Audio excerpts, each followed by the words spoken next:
J'arrive à la galerie maltaise sous la pluie. Je suis mouillé et de très mauvaise humeur. Je me déplace toujours à moto, ce qui est considéré comme une folie à Bruxelles, où il pleut 217 jours par an.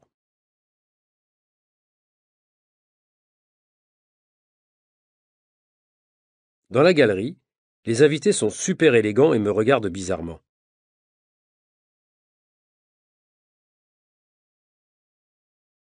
Ils ont raison. Je n'ai rien à faire ici. Ils sont beaux, riches et secs, et moi je me sens comme un passager clandestin.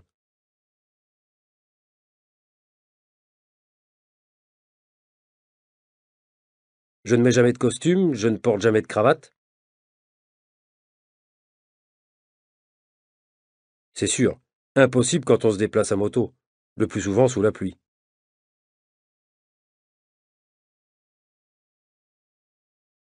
Et puis, dans le milieu des chanteurs et des acteurs, ça ne choque pas de voir un journaliste qui porte une veste en cuir. Ça ne dérange personne, même à Cannes, au festival. Alors qu'ici, dans cette galerie d'art,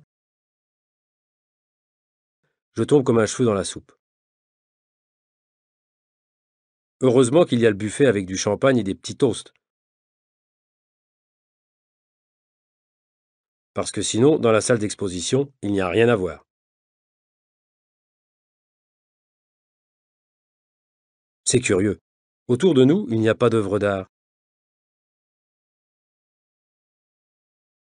Il n'y a que des toiles blanches fixées sur des cadres en bois. L'artiste, Ronald Ciclosi, n'est pas encore là.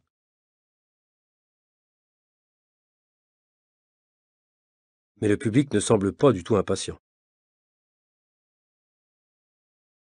Moi, je me sens mal et j'ai envie de partir en courant.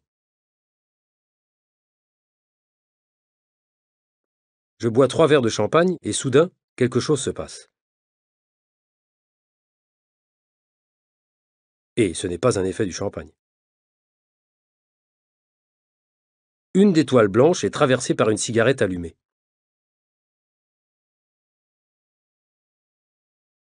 Ciclosi est invisible derrière la toile, mais par le trou de cigarette, il fait passer un papier avec un message. Une des personnes présentes va le chercher, il lit le message à haute voix.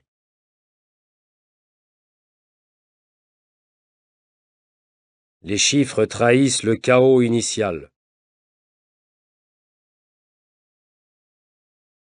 Ensuite, d'autres messages sortent par d'autres trous de cigarette.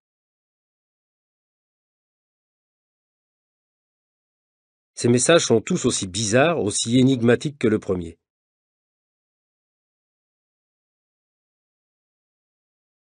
Mais les invités se précipitent sur les petits papiers comme des enfants sur des œufs de Pâques.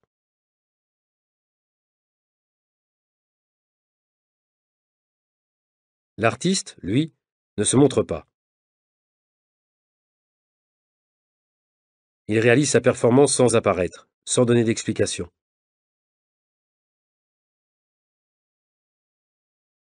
Cela dure en tout 10 minutes.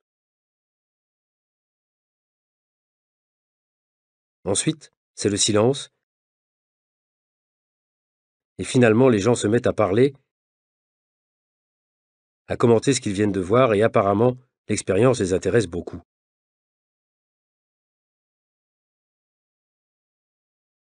Moi, j'observe de loin.